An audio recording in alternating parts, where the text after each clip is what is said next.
کچھ لمحوں کے لیے اس پر جوانی آتی ہے، شباب کے دن، امنگوں کے دن، ولولے کے دن، جوش و جذبے کے دن، جذبات کے دن،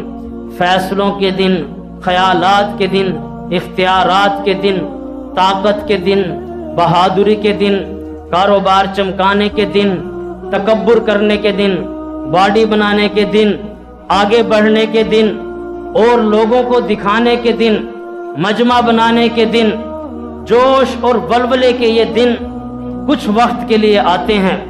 اور اسے دھوکے میں ڈال دیتے ہیں، اور جب وہ اس وقت سے گزرتا ہے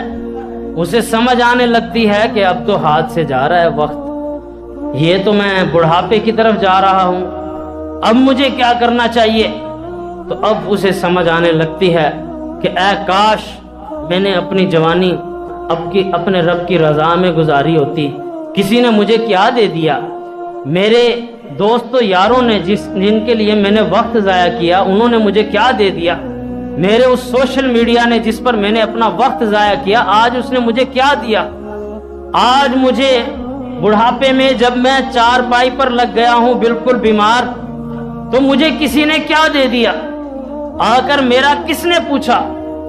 میں نے اپنی جوانی کن لوگوں پر ضائع کر دی جو آج بڑھاپے میں میرے ساتھ ہی نہیں ہیں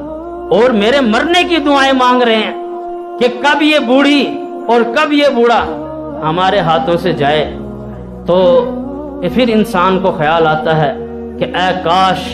میں نے اپنا وقت اپنے رب کی عبادت میں گزارا ہوتا، وہ رب جس نے مجھے اس بڑھاپے کی حالت میں بھی اکیلا نہیں چھوڑا، کاش میں نے اپنے اس رب کے لیے زندگی گزاری ہوتی۔ لیکن اس کاش اور اس اگر مگر کا اس وقت کوئی فائدہ نہیں، اس کاش اور اس اگر مگر نے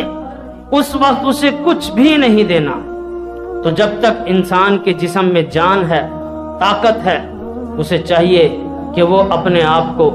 خسارے سے بچا لے۔